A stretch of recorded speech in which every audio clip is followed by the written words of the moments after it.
Are you ready?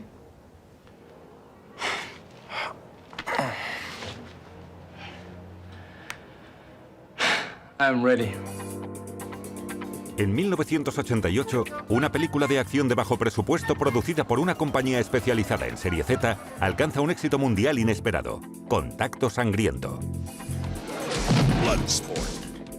Un largometraje que no llega a estrenarse en salas, pero que gracias a él, el cine de artes marciales descubre a un nuevo ídolo: Jean-Claude Van Damme. Den la bienvenida a Jean-Claude Van Damme. En los años 70 teníamos a Bruce Lee. A finales de los 80, un belga aspira a cosechar el mismo éxito. Está en todas partes. Mucha gente te está comparando con Bruce Lee. ¿Qué te parece? Creo que Bruce Lee es Bruce Lee y Jean-Claude Van Damme es Jean-Claude Van Damme. Superdotado para el karate y el full contact y bendecido de una fuerza y flexibilidad inéditas, Jean-Claude Van Damme se convertirá durante más de una década en uno de los actores de acción más cotizados de Hollywood, encadenando éxitos y sacando partido a sus encantos personales para atraer a un nuevo público. Es algo que vende bien en Estados Unidos. ¿Los glúteos? Los glúteos. Pero demasiados excesos y certezas Me encanta ser una estrella. y demasiadas drogas le harán caer, No es mi culpa que estuviera dotado para ser una estrella. hasta que vuelva a recuperarse en los años 2000, mirando a su personaje en retrospectiva y con cierta autoparodia, pero sin abandonar nunca la notoriedad que le dieron sus películas de acción, ahora de culto para varias generaciones. Con todos ustedes, Jean-Claude Van Damme.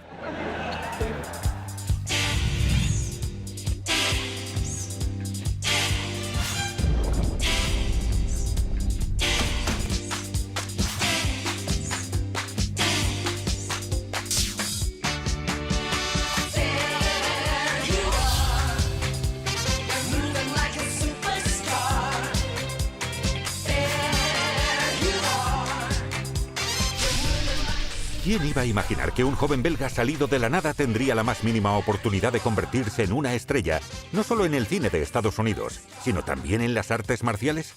Seguro que ni el pequeño Jean-Claude, ni tampoco su padre, cuando a principios de los años 70 llevó a su hijo, todavía un niño, a clases de karate con un tal Claude Getz. Me lo trajeron para que hiciera un hombre de él. A su padre le parecía muy tímido y un poco temeroso. No estaba contento con cómo era su hijo. De hecho, al contrario de lo que se cree, era tieso como un poste, miope como un topo y feo como un piojo. En él todo eran defectos, era horrible. Y era muy miedoso, tenía aspecto de víctima. Sí. Veía a su hijo como una víctima. Así que le llevó con Claude. Y allí nos conocimos. Yo no era más que un crío de 10 u 11 años. La mayoría eran adultos, aunque había algún que otro joven. Jean-Claude y yo asistimos juntos a clases en esa época. El karate era duro, en el sentido de que había que entrenar y golpearse sin ninguna protección. Y aquello dolía mucho.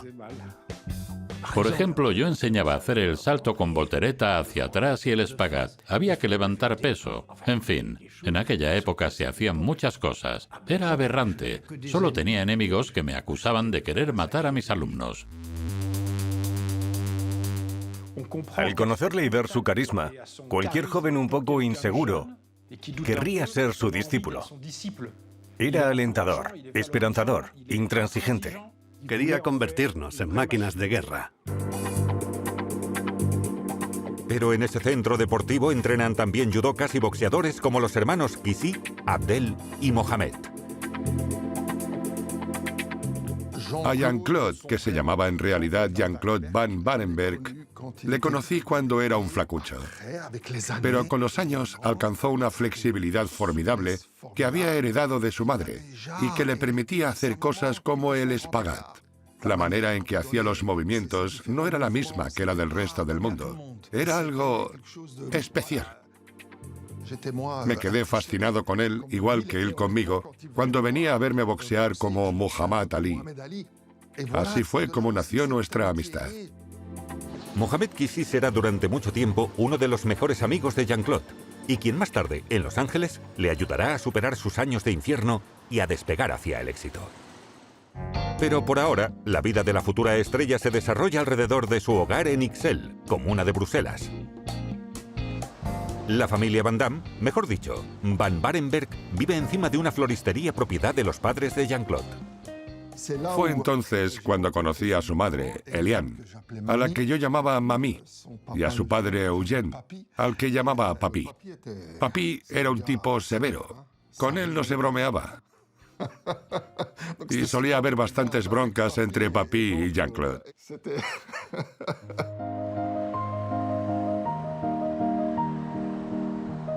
Ahí, a la izquierda, es donde iba a comprar flores en la tienda de los padres de Jean-Claude. Fue allí donde coincidimos por primera vez.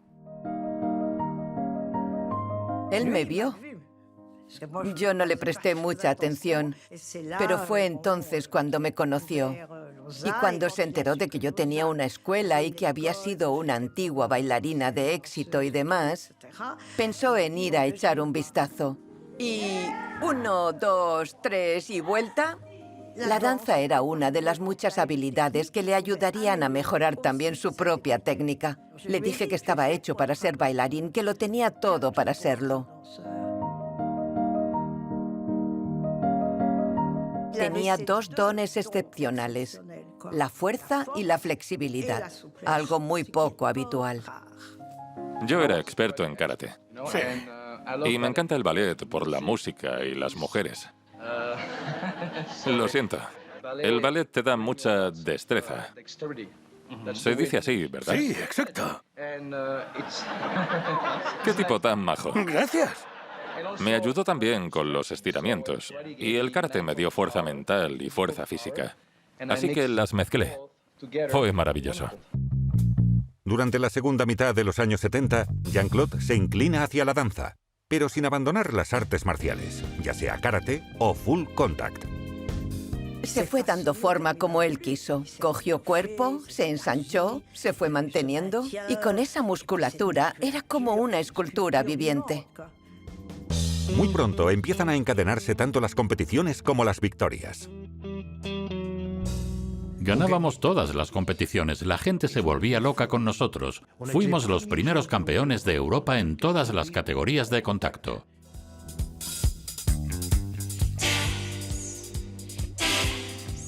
Nos enviaron a los campeonatos del mundo en Estados Unidos, en Tampa, Florida.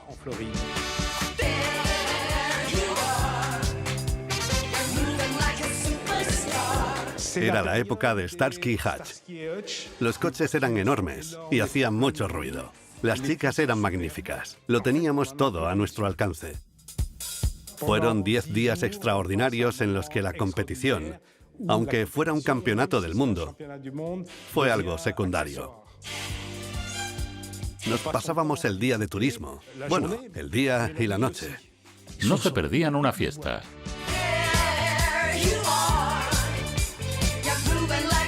Y cuando llegaba la hora del combate, creo que iban sin dormir. Pero conseguimos resultados que no estaban nada mal. Nos quedamos a las puertas del podio. Y cuando volvimos a Bélgica, me di cuenta de que aquel sueño que habíamos vivido se había convertido en un objetivo para Jean-Claude. Pero Jean-Claude no ha vuelto solo de Florida. Ha conocido a una joven culturista llamada María Rodríguez, con la que se casará, vivirá en Bruselas un tiempo y hasta que se separen, compartirá la aventura del California Gym, una sala que Jean-Claude abrirá muy cerca de su casa. Llamé a mi gimnasio California Gym y estaba lleno todos los días. ¿Has estado en California? Nunca, no, nunca. Pero había leído revistas. Entonces, ¿por qué le pusiste California? ¿Por las hamburguesas? ¿Por qué te gustaba? Por Hollywood, el cine, el negocio de los gimnasios. Ya. Llegó como una ola desde los Estados Unidos. Yo lo introduje en Bélgica con mi gimnasio y fue todo un éxito. Jean-Claude, que era el encargado de aquel gimnasio, no hacía gran cosa porque estaba demasiado ocupado consigo mismo. Si le preguntabas cómo se manejaba la máquina para hacer press de banca, te decía, no tengo tiempo, porque Jean-Claude estaba con las revistas de cine y con las revistas de culturismo. Entrenaba muchísimo. En esta foto, había estado entrenando porque al día siguiente tenía un concurso de culturismo. Aquí pesaba más de 100 kilos. Pesaba 101 kilos. Eran los comienzos de un culturismo que estaba basado en la belleza, y él había ido a ganar. ¿Y por qué ganó? Porque se plantó allí e hizo un espagat. La gente tan musculada en aquella época era muy rígida. Él hizo aquello y todo el mundo se quedó impresionado y aplaudió. Había ganado. Bélgica es un país pequeño, pero ha conseguido colocar a un Mister Universo en los campeonatos de culturismo siempre entre los 3 primeros puestos. Él nunca creyó que su futuro fuera ser propietario y gerente de gimnasios, porque siempre le decía a quien le quisiera escuchar que iba a dejar aquel gimnasio e iba a irse a Estados Unidos a hacer cine. Tenía unas cuantas revistas y sacó una en la que había un póster a doble página de Gladys Portugués, una top model de la época. Enseñaba aquella foto y decía: voy a casarme con esta chica. Las artes marciales, aunque ahora las mujeres ocupan gran parte de su existencia, y el cine son desde su infancia las otras obsesiones de Jean-Claude, la cual comparte con su amigo Mohamed. Sentíamos una gran pasión por el cine y solíamos interpretar escenas. De vez en cuando, él interpretaba el papel principal y yo hacía de malo. Tenía ganas de ser actor, no necesariamente de películas de acción, aunque esa fue la vía de entrada que encontró gracias a su flexibilidad, al karate y a su estilo. Quería ser un gran actor de cine de Hollywood. Al principio, a falta de Hollywood y de películas de acción, la primera aparición de Van Damme en la pantalla grande es como figurante en un largometraje belga sombrío y político, Mujer entre perro y lobo, de André Delvaux. No íbamos a castings porque solía ser algo negativo y apenas había para películas de acción, que era lo que queríamos. Nos apetecía hacer películas como las de Chuck Norris. Así que nos fuimos al Festival de Milán.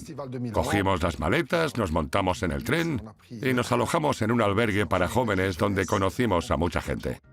Entre los productores a los que se acercan en Milán se encuentra Menahem Golan, propietario de Canon, principal productora de las películas de Chuck Norris. Todos nos dijeron lo mismo, que había que ir a Hollywood.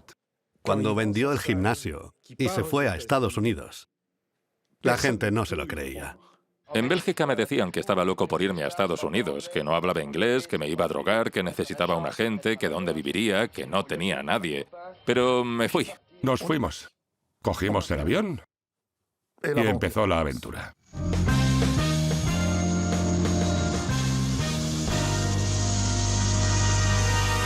Había un estadounidense al que habíamos conocido aquí que solía venir a comer con nosotros a casa porque le encantaba la comida marroquí. Nos dijo que éramos bienvenidos en su casa, que le llamásemos. Y teníamos su número. Al llegar al aeropuerto de Los Ángeles, le llamamos. Nos preguntó, ¿qué tal? Con su acento americano. ¿Qué tal iba todo en Bruselas? No, no estamos en Bruselas, estamos en el aeropuerto. Queríamos darte una sorpresa, estamos aquí. ¿Cómo que aquí? Y colgó. Jean-Claude me dijo, tenemos el billete de vuelta. Volvamos, aquí no pintamos nada. Pero yo quería intentar triunfar. No quería volver. Llegamos a Santa Mónica Boulevard, con la playa, el sol y las chicas. Jean-Claude me dijo, tenía razón, esto mola. Y entonces llegó la noche. El mayor choque fue que al llegar vi Los Ángeles de noche, con todas las luces, y me quedé espantado. ¿Qué era todo eso? Comienzan entonces unos años complicados para Jean-Claude y Mohamed, durante los cuales no dejarán nunca de entrenar en el Gold's Gym, el templo de la musculación, por el que pasó Arnold Schwarzenegger. Por lo demás, ambos encadenarán lugares provisionales donde dormir. Cuando llegué a Estados Unidos fue muy duro. Había muchas cosas que no tenía y eso no ayudaba. No tenía papeles, era ilegal, tenía problemas con el idioma. Nadie quería hablar conmigo. Para ellos solo era un francés porque no conocían Bélgica. Digamos que fue muy duro. Durante este periodo de vacas flacas, el dúo desempeña distintos trabajos para sobrevivir. Jean-Claude, que consigue conocer a Chuck Norris, trabajará un tiempo en el restaurante que el actor regenta en Newport, al sur de Los Ángeles. Su papel sería el de portero en el embarcadero, dejando pasar a los clientes. Chuck Norris, que desde hace años es un karateca que ha aparecido en numerosas películas de acción de serie B, Contrata también a Jean-Claude como sparring en un rodaje en Filipinas. La autodefensa es técnica. Jean-Claude es un maestro. Ahora mismo es el ayudante de Chuck Norris. Pero el joven belga espera otra cosa de esta colaboración. Un empujón por parte de Norris, algo que este último evitará. En cuanto a rodajes, no hay novedades para Jean-Claude, que se impacienta y desespera. Pero un nuevo paréntesis amoroso y un segundo matrimonio le harán salir temporalmente de su estancamiento. Cynthia Derderian le conoció en Los Ángeles. Su padre tenía una fábrica de alfombras en Newport Beach. Jean-Claude acabará cansándose de pegar alfombras para su suegro y se separará de Cynthia. En 1984, 2 años después de llegar a Los Ángeles, Jean-Claude y Mohamed consiguen por fin una pequeña figuración en una película que aprovecha el tirón de la ola del breakdance. Llevábamos un top y unos pantalones cortos negros y bailábamos. Y ya está. En algunos planos a Jean-Claude se le ve muy bien. En 1984, Jean-Claude consigue un papel con un poco más de enjundia. El de un conductor gay especialista en karate. Formidable. Tu as un corps bien musclé. Un athlète, quoi. Viens, ne me touche pas. Viens! Ok.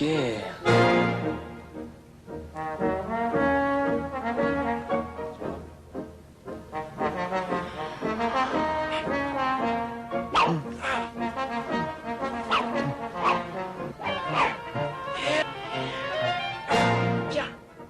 Femmelette! En 1985 las cosas empiezan a ponerse serias. Jean-Claude es contratado para la película Retroceder nunca, rendirse jamás, donde encarna a un luchador ruso sin piedad.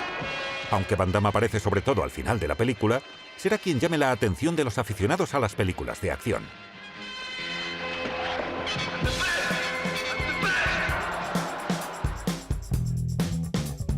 En 1986, Jean-Claude pasó un tiempo paseando con el disfraz de un extraterrestre llamado Predator para una película llamada Depredador. Un trabajo para el cual la producción puso un anuncio en la revista Dramalogue. Y fue Mohamed, siempre a su lado como amigo, consejero y aspirante a actor, quien se lo encontró. Alguien flexible, acróbata y de 1,82 m. Jean-Claude pasó la página y le dije, espera, ¿qué haces? ¿Por qué pasas la página? Porque no mido 1,82 m. Ya, pero eres flexible y acróbata, ya son 2 de 3. No tienes nada que perder.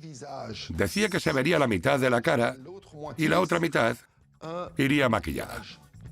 El director, John McTiernan, le enseñó una figura de cómo sería el disfraz. Y Jean-Claude le preguntó, ¿y dónde va mi cara? Ah, es que lo hemos cambiado. No le hizo ninguna gracia. Pero mira, es la mitad de la cara, es más de la mitad. Ya sabes que tengo claustrofobia, me quieren cerrar. ¿Qué hago? Le dije, Jean-Claude, va a estar Schwarzenegger, Arnold Schwarzenegger. Jean-Claude espera al menos explotar su talento con las artes marciales. Pero es imposible con ese atuendo. Además, solo ha sido contratado como especialista. Será su negativa a efectuar una acrobacia demasiado peligrosa lo que le hará dejar el rodaje y quitarse el disfraz. El monstruo del depredador estaba más o menos bien hecho. Y me pidieron que saltase un obstáculo que yo sabía que era físicamente imposible. Así que acabaron cogiendo a un doble. A un especialista, vale. Sí, a un especialista estadounidense para que lo interpretara. Hizo la escena peligrosa y se rompió los tobillos. Mientras, en Los Ángeles, Jean-Claude ya se ha cambiado su verdadero apellido, Van Barenberg, por Van Damme, en homenaje a su amigo belga, Paul Van Damme, que le ayudó mucho en Bruselas y que acaba de fallecer. Van Damme, un apellido que lucirá en los créditos de una película que llevará al joven belga a otra dimensión, Contacto Sangriento. Pero a mediados de los años 80 eso aún no lo sabe. De hecho, nadie sabe quién encarnará al héroe de esta historia inspirada en la vida de un tal Frank Dux, quien afirmaba haber participado en Asia en comités de combates de artes marciales secretos y sangrientos, como contaría el guionista Sheldon Lettich. Todas esas historias sobre los comités eran dignas de una película de Hollywood. La idea me intrigó sobre todo cuando me dijo que en aquellos torneos los golpes, puñetazos y patadas en la cara estaban permitidos. Había muchísima sangre en el tatami, razón por la cual le pusieron al torneo el sobrenombre de Bloodsport, deporte sangriento, y por el que titulamos la película Contacto Sangriento.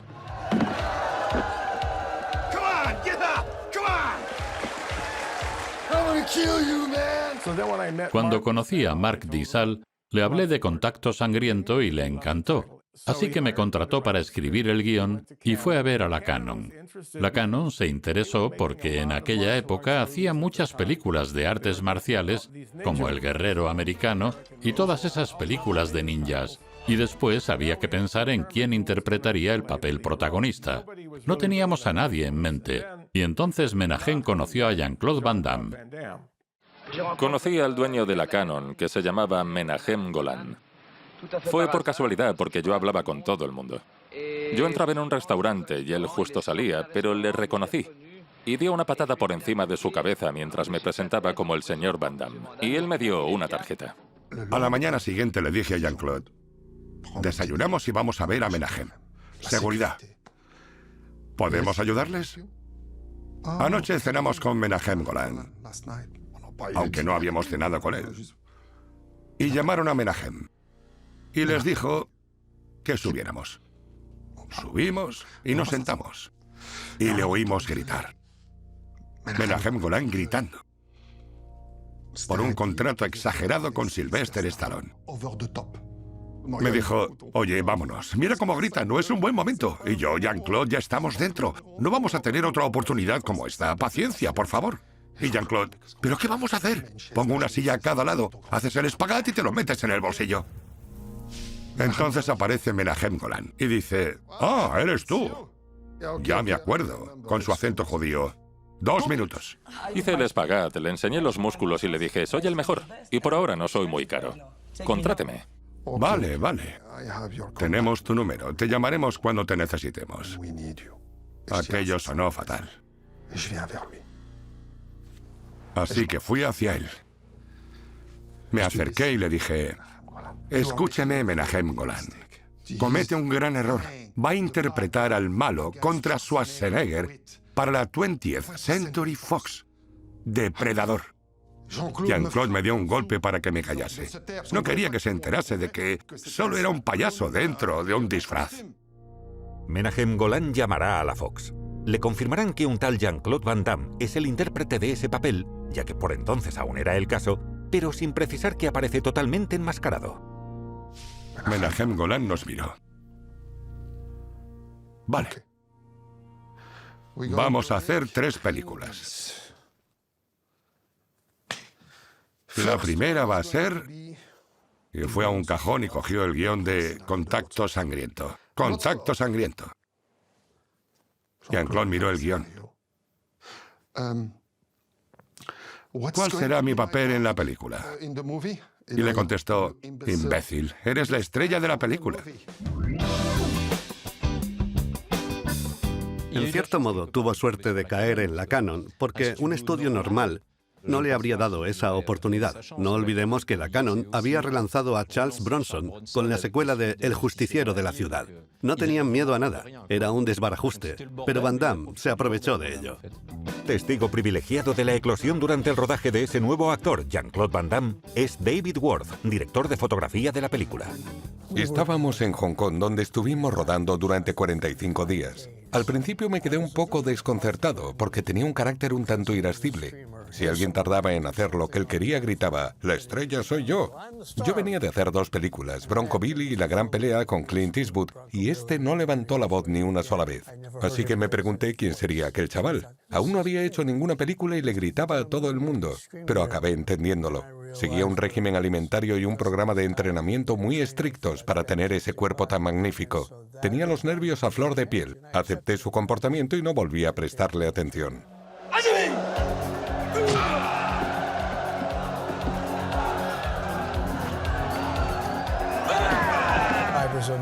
Me quedé sorprendido, porque lo que le daba a la cámara era increíble. Su encanto, su belleza, sus músculos. su acento. You taught me using any technique that works. Never to limit myself to one style.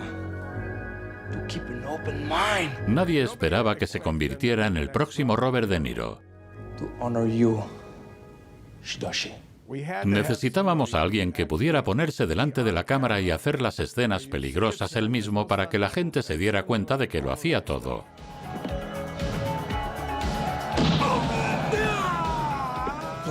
El rodaje de Contacto Sangriento duró un mes y medio.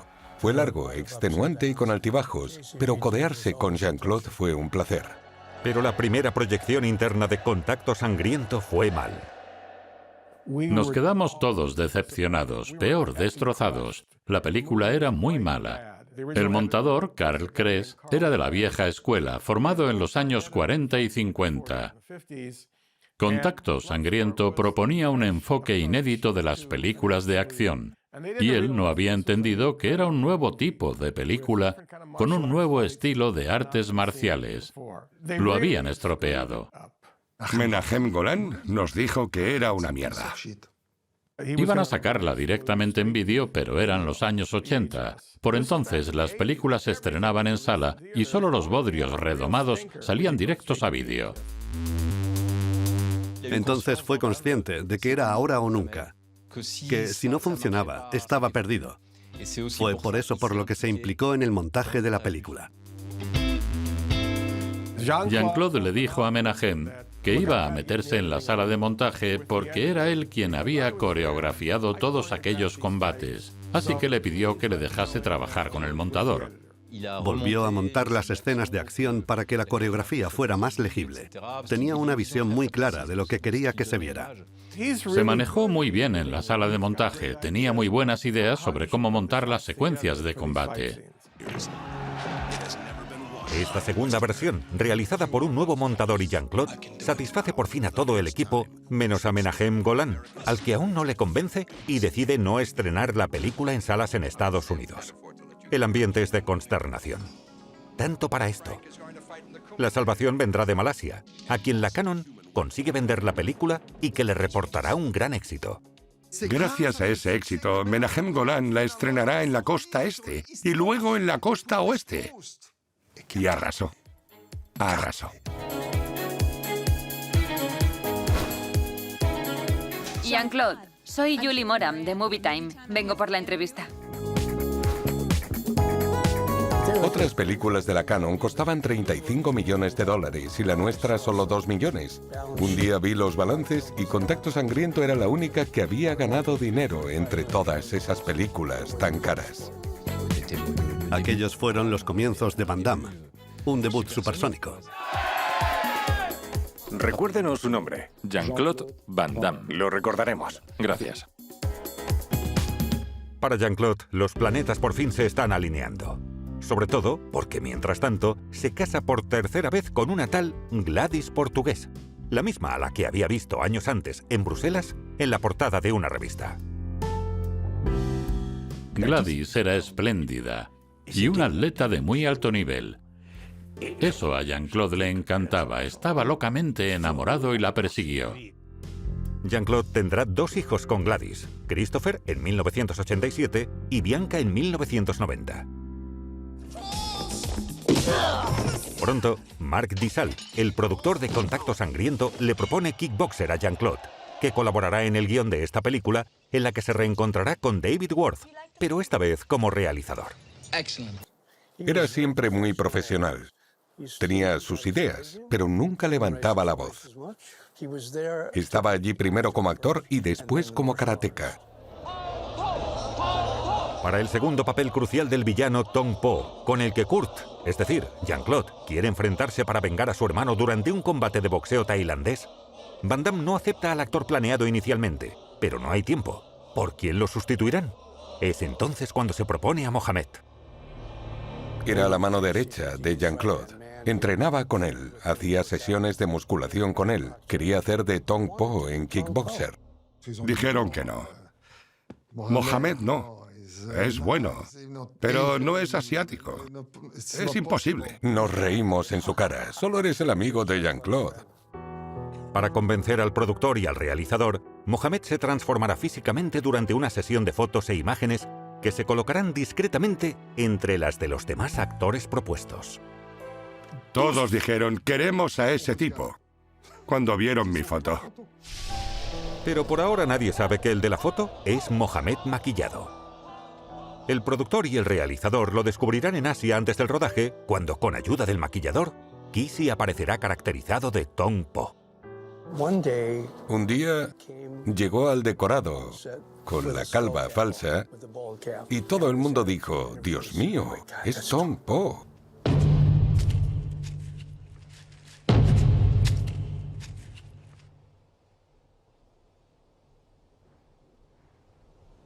Consiguió convencernos y se convirtió en uno de los malos más famosos de todos los tiempos. Era Tong Po. Hizo un buen trabajo.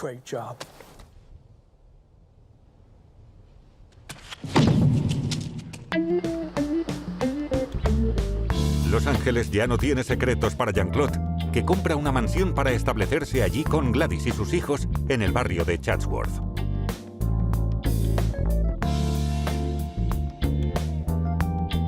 Cuando le vi en Estados Unidos, reconocí rápidamente al Jean-Claude del California Gym. Seguía siendo hiperactivo. Le acompañaba a los rodajes por el día. Entrenaba 2 horas todas las tardes. A la mañana siguiente, a primera hora, mantenía llamadas con productoras a las que quería captar. Le seguí a 1 o 2 hoteles. Y al pasar por su habitación, tenía la ropa secándose en las pantallas de las lámparas. No paraba ni un segundo. Ahora será la película Lionheart, el luchador, la que ampliará el registro del actor Jean-Claude Van Damme, que incluirá la emoción en su interpretación. Y será su amigo guionista, Sheldon Lettich, quien la dirija. They catched him. Mr. Gaultier, he's gone, and nothing we can do will bring him back. Doug, my question is, did they catch them?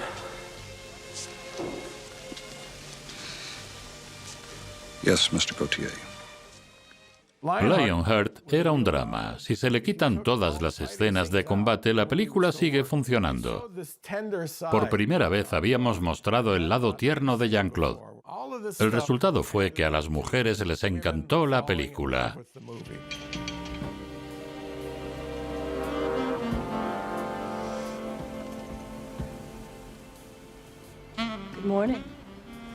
Deborah Renard era muy atractiva y hasta entonces nunca habíamos rodado escenas románticas con él. A pesar de no haber contacto físico, era una escena muy erótica.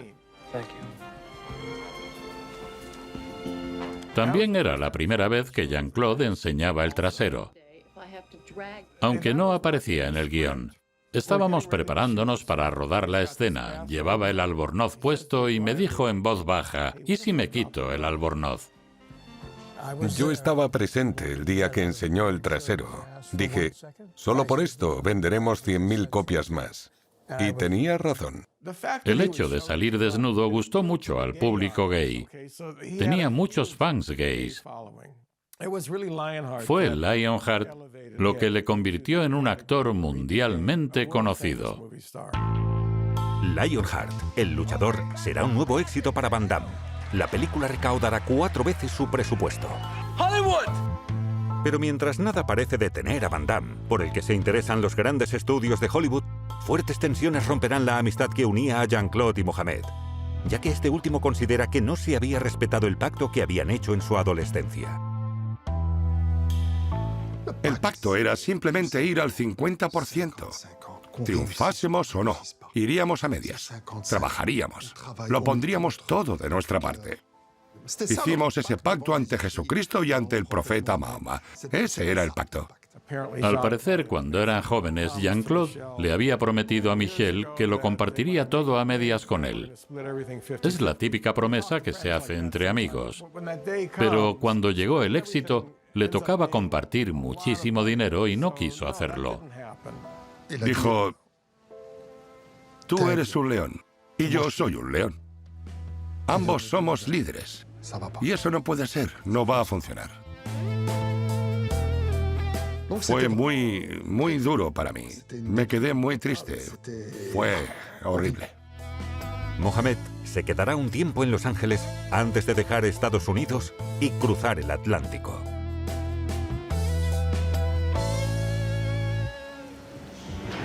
A principios de los 90, Jean-Claude, convertido en lo que siempre había deseado, una estrella internacional, continúa su ascenso. Ahora será un realizador alemán instalado desde hace poco en Estados Unidos, quien le llamará Roland Emmerich, quien triunfará años después con Independence Day. Pero su primer largometraje hollywoodiense se llamará Soldado Universal. Como compañera de Jean-Claude, Emmerich elige a Ali Walker. Roland quería contratarme a mí, pero creo que los estudios preferían a una actriz más famosa, porque yo no era muy conocida por entonces. Roland quería que conociera a Jean-Claude, porque si a él le gustaba, todo iría bien. Fuimos todos a ver a Jean-Claude y me propuso que leyéramos el guión juntos. Yo accedí y fue muy fácil. Entonces miró a Roland como diciendo, sí, vale. Y me dieron el papel. Solía pasarme por el decorado para echar un ojo, y lo primero que me llamó la atención de Jean-Claude fue su precisión. Les rozaba las caras a los especialistas, pero sin llegar a tocarles. Tenías la impresión de estar asistiendo a una auténtica coreografía.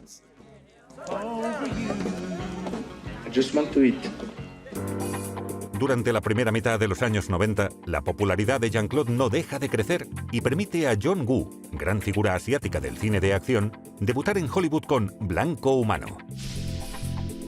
Pero sobre todo, Jean-Claude aplasta a la competencia con Time Cop, que superará los $100 millones de recaudación. Jean-Claude es una estrella de cine. Me encanta ser una estrella. Pero una estrella del cine de acción. Un molde del que le cuesta mucho salir. El público te encasilla en un papel muy concreto y es difícil salir de él. Lo que le falla no es el talento, sino la capacidad del público para verle de otra manera. De él se espera que dé golpes, que haga el espagat, que dé patadas circulares y que deje cao a todo el mundo. Es lo que quieren de él y le pagan por ello. Parecía más actor que la mayoría de estrellas del cine de acción que he conocido. Podría haber sido el Cary Grant del cine de acción. Una especie de James Bond, pero distinto. Podría haber hecho algo con más profundidad o delicadeza. Pero no está solo dentro de esta categoría de estrellas del cine de acción de la época. Jean-Claude, este año vienen Sylvester Stallone y Schwarzenegger. ¿Son competencia para ti? No son competencia, hay sitio para todos. Creo que Arnold y Sylvester están increíbles en sus papeles, pero son demasiado hieráticos. Stallone. Hey, Jean-Claude. How you look good, boy? How you looking great, man? You looking good. Man, you know Arnold. This is Arnold. Arnold.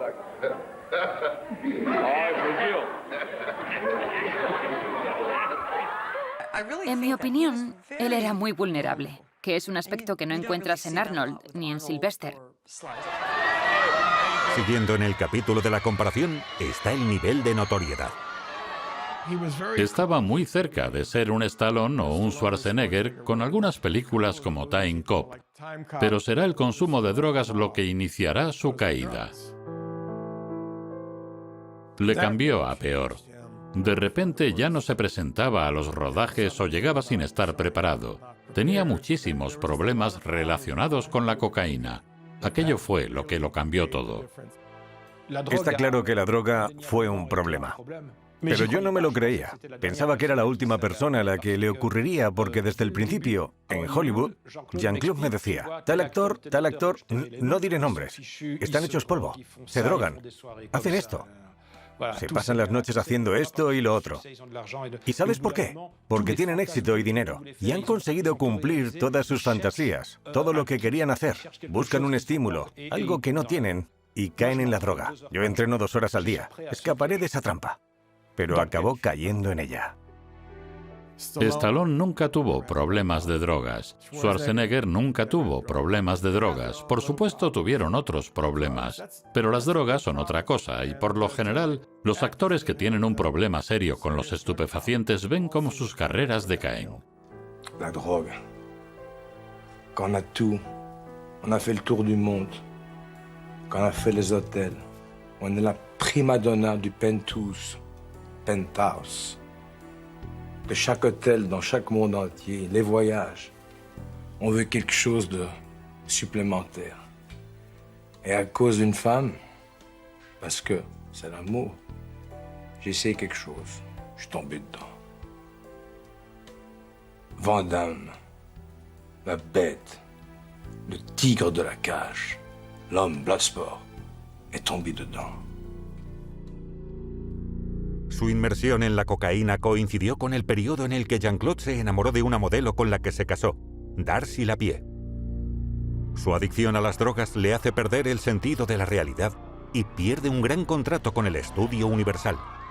Sufre un accidente de coche con Darcy mientras conducía hablando por teléfono. Universal le veía claramente como el próximo Stallone o el nuevo Schwarzenegger.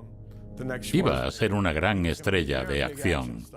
El estudio le ofreció un contrato para 3 películas por una gran suma de dinero. Pero él estaba convencido de que merecía aún más dinero del que le habían ofrecido.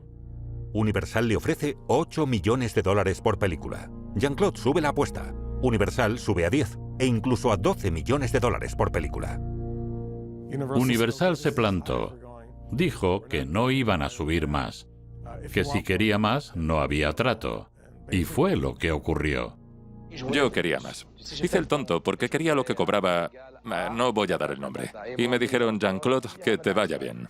Jean-Claude quería $20 millones por película, como Jim Carrey aquel año. A pesar de que encadena los rodajes, su declive comienza tanto en taquilla como por parte de los estudios. A finales de los 90, en Estados Unidos sus películas ya no se estrenan en salas, sino directamente en vídeo. Las drogas tuvieron mucho que ver, pero siguió haciendo buenas películas después de aquello. El problema fue que no triunfaron en taquilla. Hubo muchas películas que no funcionaron. Si una película no funciona, no pasa nada, pero si la segunda tampoco funciona, la cosa cambia. Soldado de Fortuna debería haberse estrenado en salas. Fue la primera película de Jean-Claude que salió directamente a vídeo. La película se estrenó en salas en varios países europeos, pero no en Estados Unidos. Y Jean-Claude quedó estigmatizado por esa salida directa a vídeo.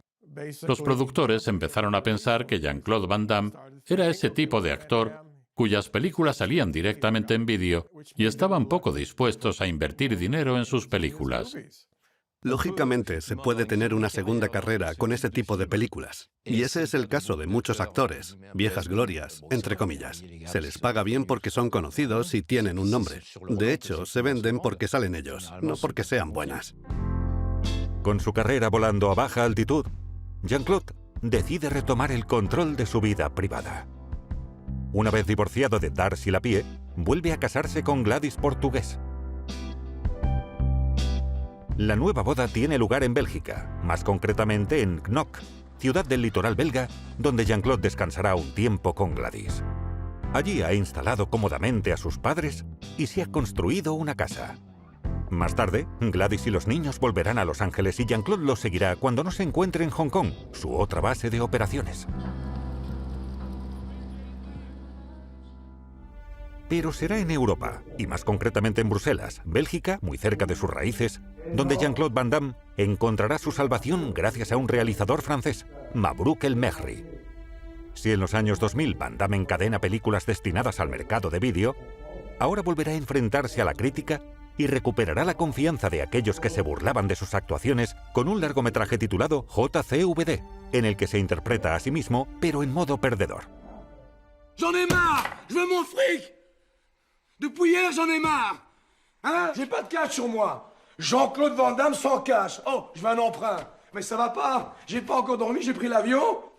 No fabriqué ningún actor. Grabé una faceta suya que nunca se me habría ocurrido hacer en una lengua que era la suya, la materna, en la que podía improvisar y en la que podía ser más él mismo. Y esto en un momento de su carrera en el que más que sufrir un rechazo, el amor hacia él se había acabado y había dado paso a otras cosas. Jean-Claude me enseñó una cosa muy importante, que la confianza no se gana, pero sí se pierde. JCVD se convirtió en película de culto. Jean-Claude improvisando solo frente a la cámara, frente a su vida, frente a sí mismo. C'est pas ma faute si j'étais câblé pour être une star. Je l'ai demandé. Je l'ai demandé avec beaucoup de croyance. Quand on a 13 ans, on croit au rêve. Et même l'a donné. Mais moi, encore aujourd'hui, qu'est-ce que j'ai fait pour cette terre? Rien. J'ai rien fait. Sí, fue una locura. Pero aquello fue posible porque empezó a sentir la necesidad de contar cosas y más cosas sobre él. Y yo le di mi palabra de que intentaría hacer algo, aunque aún no sabía el qué. Et là, je vais peut-être mourir dans cette poste. En espérant de me refaire ici en Belgique. JCVD fue una película que para muchos críticos de cine europeos o estadounidenses representaba un punto de inflexión en la carrera de Van Damme. ¿Un punto de inflexión o un giro de 180 grados? Porque un punto de inflexión está bien, pero tengo fans a los que les gusta el Van Damme duro. Y espero que esos fans entren en el juego y vean que he hecho algo especial. Pero volveré a mi carrera de actor de películas de acción, solo que con una interpretación como la de JCVD.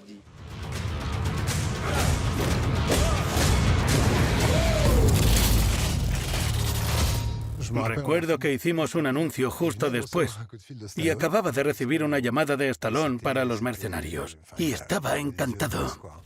Los Mercenarios 2 es una película cargada de testosterona que reunirá a Sylvester Stallone y a Arnold Schwarzenegger. Los adoro a todos, pero crecí con Stallone y Rocky, y crecí con Arnold y Conan. Para mí, ellos dos eran mis héroes, y a pesar de ser Jean-Claude Van Damme, me sentía como un niño. Hay tipos que lo tienen, que nacen con ello, y él lo tiene. Le conozco desde hace mucho, y ha tenido sus altibajos, pero lo principal es que una vez que has sido una estrella, es cuestión de reavivarlo. Cuando aparece en el decorado, es increíble. Terminator, Rocky y Soldado Universal. A principios de la década de 2010, la gran familia de las estrellas de las películas de acción por fin se reúne. Y la de Jean-Claude también, con Gladys, sus hijos Bianca, Christopher y Nicholas, el hijo que tuvo con Darcy Lapie.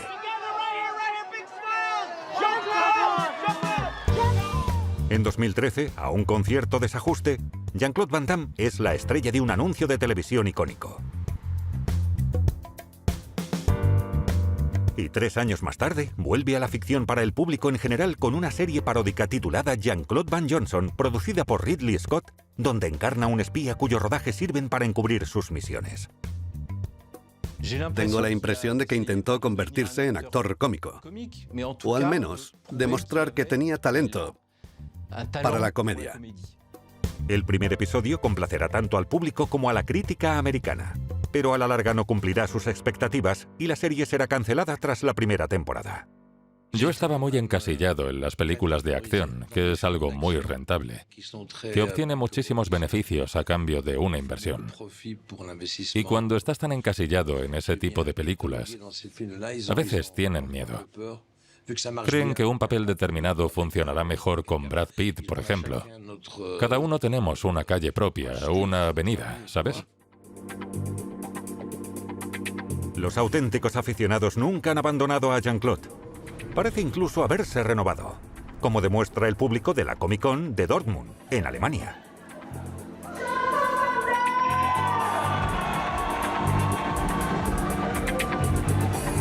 Con todos ustedes, Jean-Claude Van Damme.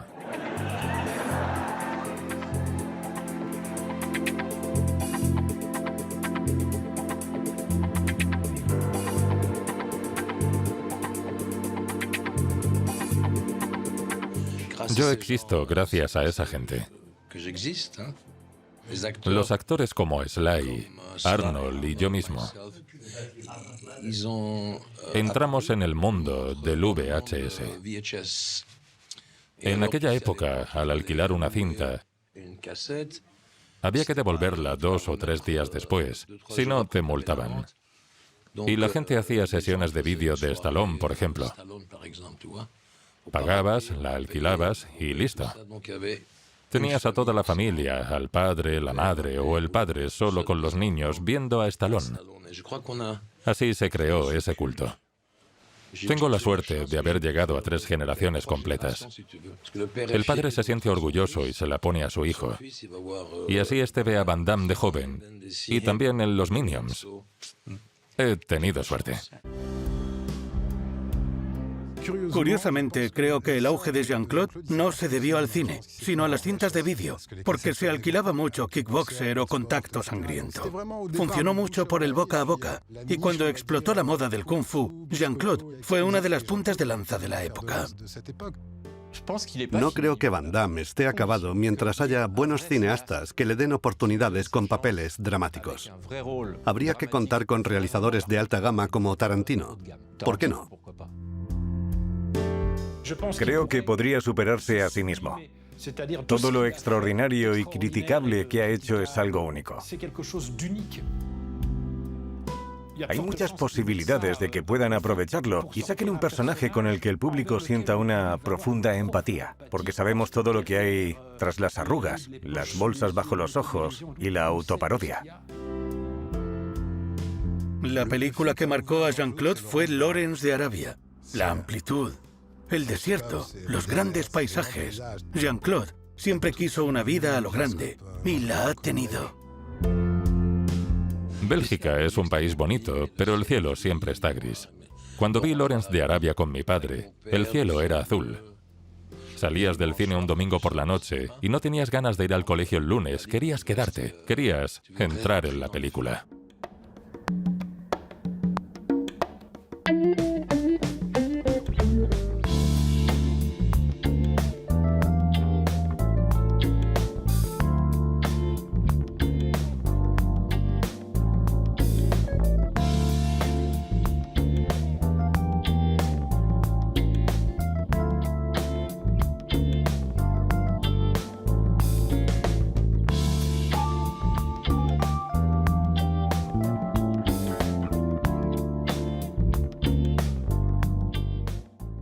Buen vuelo.